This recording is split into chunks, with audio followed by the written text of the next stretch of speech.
You heard General Jack Keane before the break blasting the Albanese government for being so stupid as to encourage Hamas, to reward Hamas by saying, oh, we're going to recognise a Palestinian state.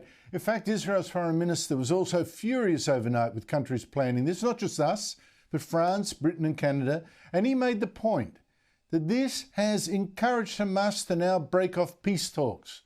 It has encouraged Hamas to hold on to the hostages it is now deliberately starving.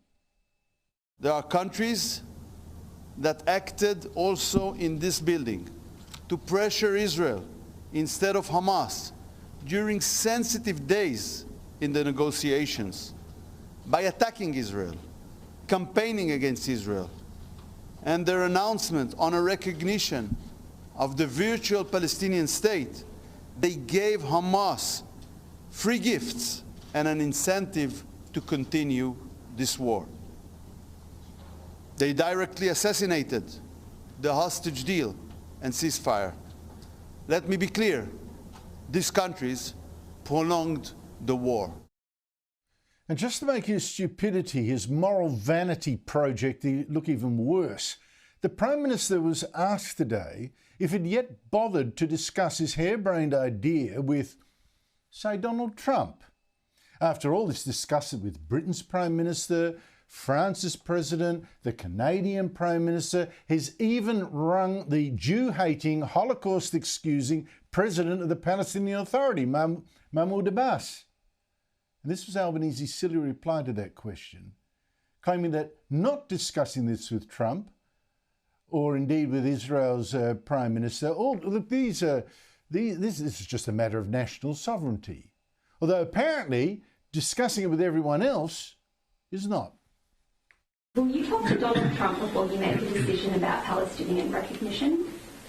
We're a sovereign government, and Australia makes decisions on behalf of the Australian government.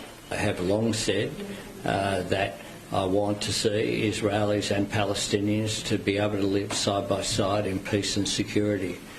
And there are proposals, obviously, at the moment around and discussions taking place between world leaders.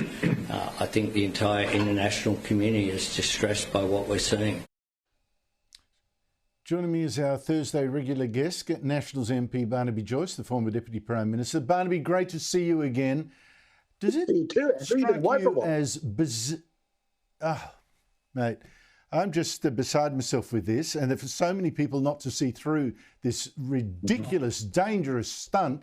But does it strike you as bizarre to see our Prime Minister spend so much time with so many foreign leaders on making a useless gesture about Palestine, cheered on literally, Barnaby, by Hamas terrorist leaders, when there's so much right here at home you should be fixing instead? Well, the first thing is, they talk about negotiating with Hamas like you're negotiating with New Zealand. Hamas is a terrorist organisation. Yeah. Hamas started the war. And when people start a war, unless you surrender on fine terms, the war goes on till its completion.